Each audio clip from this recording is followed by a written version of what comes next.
A city of smiles and sunshine greets a visiting French couple who have just arrived at Kuala Lumpur, capital city of Malaya. Not unlike new visitors to Malaya, they find their way to the Government Tourist Information Centre.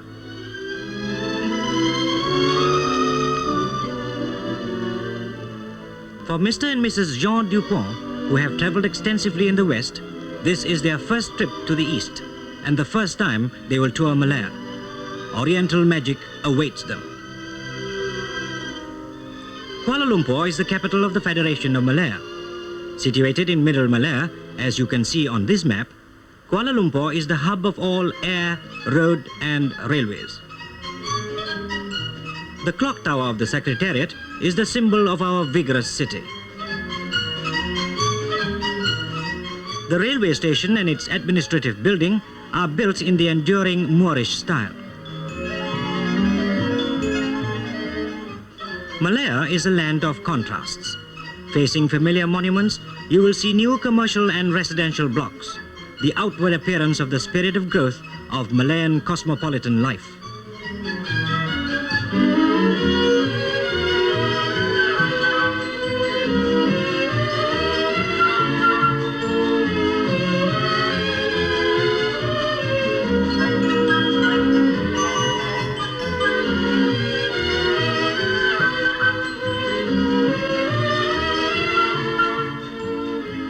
The meeting point of two rivers marks where the nation's capital started from a tiny trading post a century ago. Here stands the Jame' Mosque, the heart of the Muslim faith and of the Malay people, the largest community in Malaya. Every type of architecture can be found in Kuala Lumpur. East and West have met and still intermingle. Above the hum of city traffic, you will find Buddhist and Hindu temples only a stone's throw from the mundane world.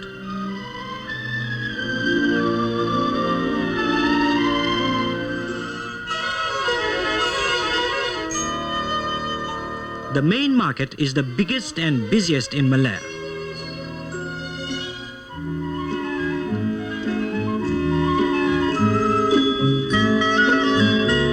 And in the city's Chinatown, a ceaseless bustle, a fanfare of noise, a riot of colors and every description of demand and supply. Prolific, teeming is life in the shopping center of the Chinese community.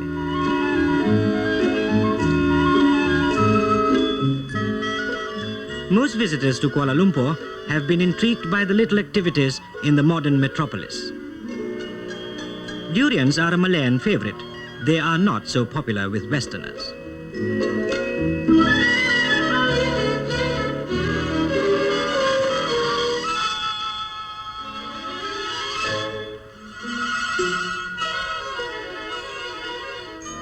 Fortune telling, in which a bird is the agent. Here in Kuala Lumpur is the National Art Gallery, displaying some of the most challenging works by Malayans. Many of their themes are taken from everyday life, but their styles are varied and vigorous, the artists comprehending the past, the present and the perennial.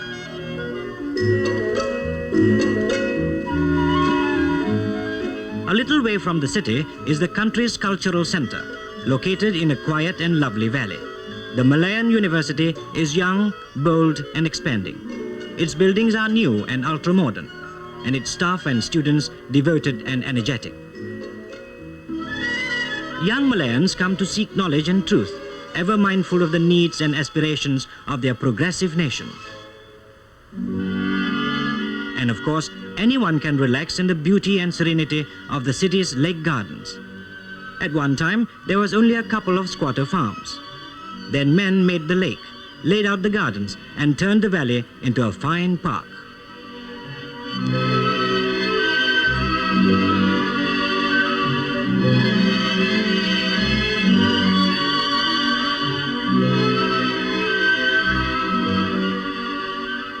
Templar Park, just 14 miles from the city. It's a large tract of virgin jungle land, 4,000 acres.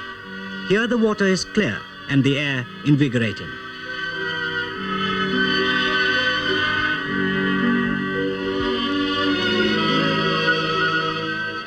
Here, colorful wild flora are neighbors of shining cascades and murmuring streams.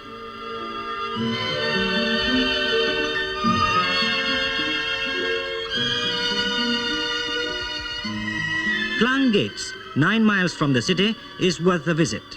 It is a spectacular reservoir. Its clean, cool water provides a popular swimming pool.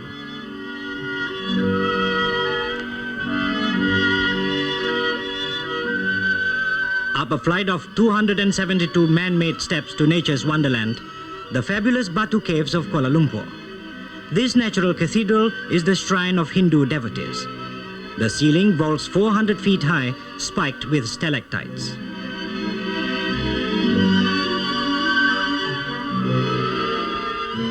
We are proud to say modern Kuala Lumpur reflects the national heritage. To the south are the cities of Johor Baharu, Melaka and Seremban.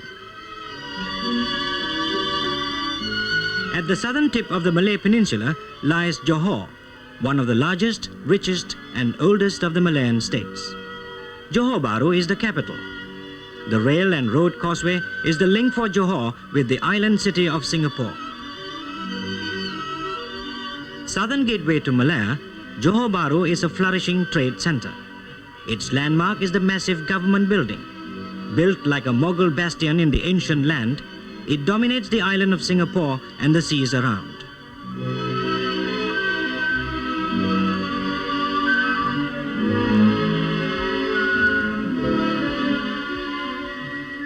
The magnificent Abu Bakar Mosque, fashioned by a Malay architect, supervised by a Malay engineer, and constructed by a host of Malay artisans. The General Hospital of Johor Baharu is one of the biggest and best equipped medical institutions in Malaya. Within the royal town is the Istana Garden Zoo, a great attraction. Countless visitors have flocked there to make the acquaintance of Mr. Chimp.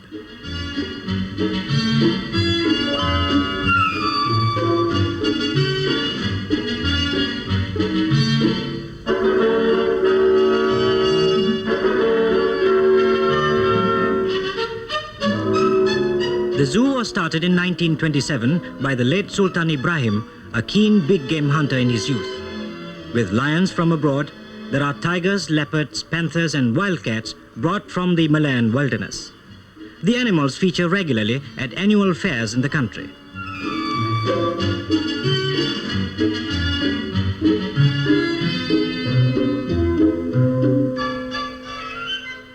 The Royal Menagerie is well known throughout Southeast Asia. Travelers passing through Singapore have always been drawn to the spot.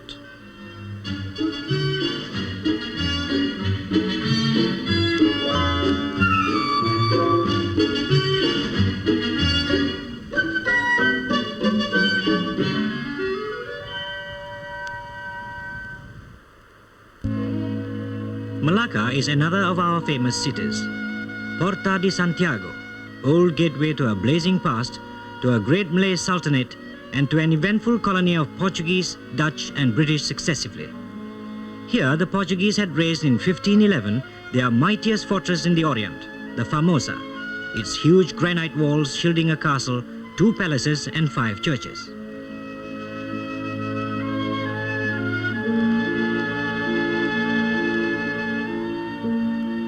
On St. Paul's Hill are the ruins of one of these churches, the oldest European building in Southeast Asia.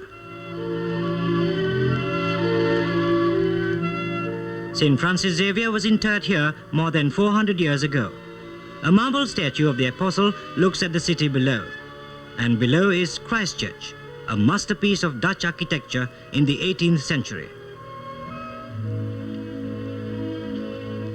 Yet more of the past is still alive today. The rich culture and customs of the early European settlers, sustained by their proud descendants.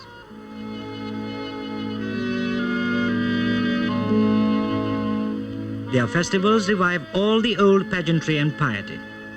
The Portuguese descendants still cling to their colorful heritage.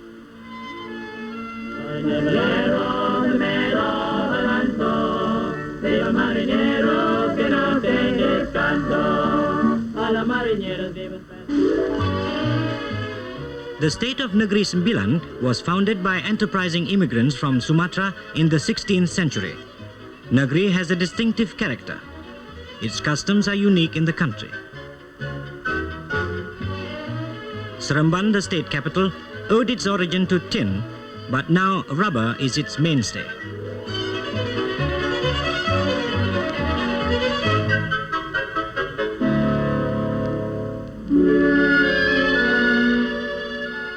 At the entrance to the city are the charming lake gardens set in a pleasant valley.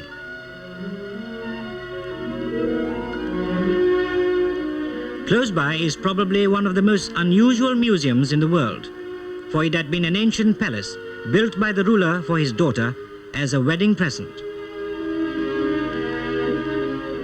90 feet high, the Istana Lama is a unique Malay building erected on single beams from floor to roof and not a single nail used.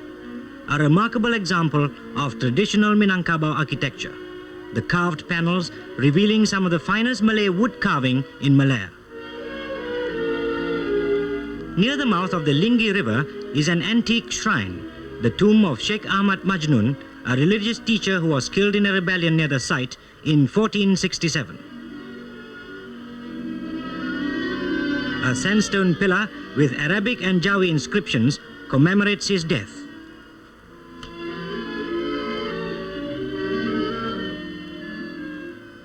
There are also strange granite monoliths considered to be of pre-Islamic origin and mysterious till now.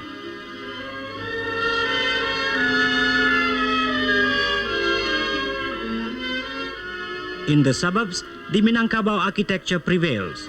Its main feature, the tilting roof.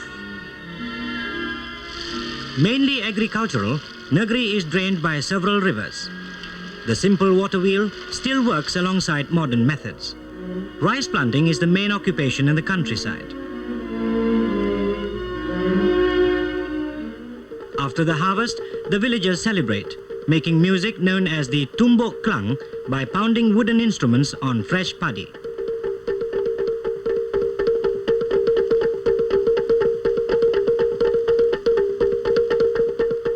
Negri retains the old Minangkabau law to this day, by which woman holds an unrivaled status in society. 20 miles west of Seremban is Port Dickson, the playground of central Malaya. Its palm-fringed coast, holiday bungalows and hotels, gardens with drinks and meals served under swaying casuarinas make it Malaya's year-round vacation resort for fun and recreation. Miles of golden beaches and the warm, sun-drenched sea.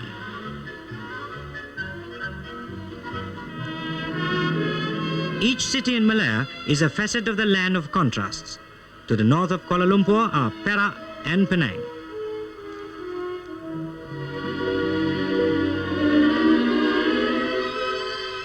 There is a ring of limestone cave temples around Ipoh, the tin center of the world. The biggest of them is just outside the city, the Sampo Tong Temple, hollowed out of rocks by believers. For many years, is an inspiration to visitors who find the subduing peace and tranquility to be inviolable.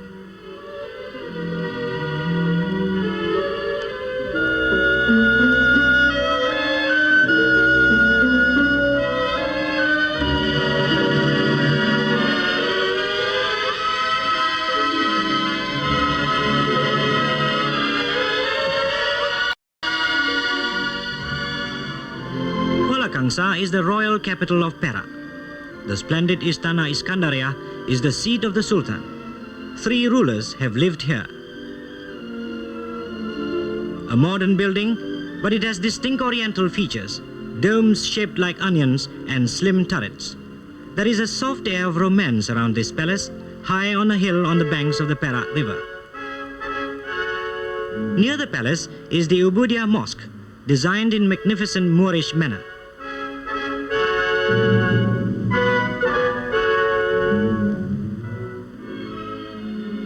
Across the Perak River spans the Iskandar Bridge, one of the longest bridges in Malaya, the link for the tin-rich districts of Larut and Kinta. Overlooking the leisurely water traffic, the bridge joins the busy highway between Ipoh and Kuala Kangsar.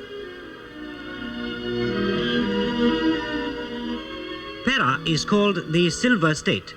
Her wealth comes not from silver, but from tin. Taiping was formerly a tin center. The Taiping lakes are the loveliest in the entire country. They reflect a peace in no way like their troubled history. For around the area, rival Chinese miners had once fought bitter feuds for the wealth of the alluvial earth. The name Taiping means great peace. This, you will agree, is in harmony with the pervading beauty of the place. The enchanting island city of Penang has been named Pearl of the Orient, Jewel of the East. It is served by an efficient ferry service across 2 miles of water from the mainland.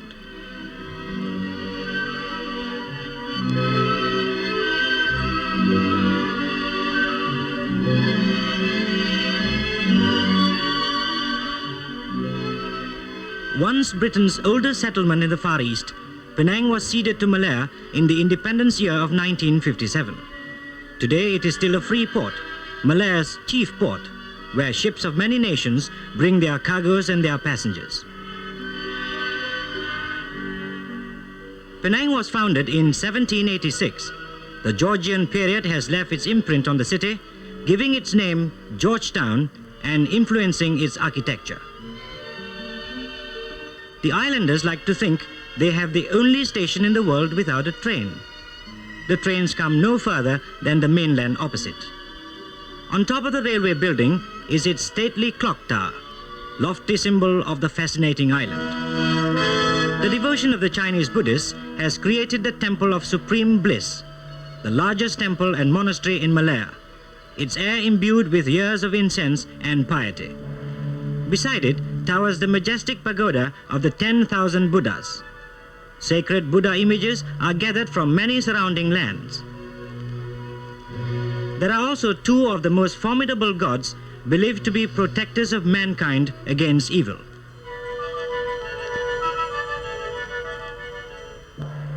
In the temple courtyard is a tortoise pond.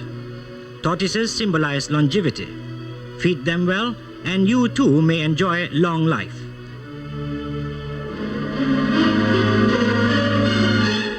The funicular railway climbs steeply to the top of Penang Hill, almost 3,000 feet above the sea. It's, however, a brief journey. Thousands of visitors come every year. Some stay overnight in several of the cozy bungalows there. Others spend just an afternoon after hiking up by a winding jungle path to enjoy the bracing air and the inspiring scenery.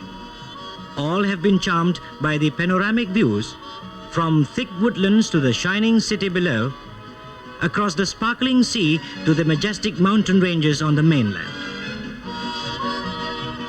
Below, the sea, the glittering waters of the Malacca Straits and the Indian Ocean. A hilarious playground, resplendent in the sun.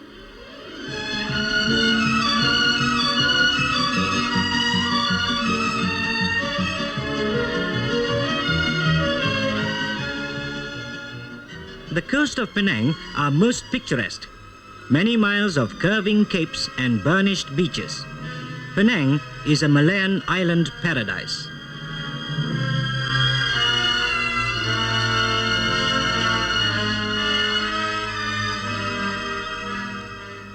Mr. and Mrs. Jean Dupont will now begin their personal tour of the west coast cities of Malaya.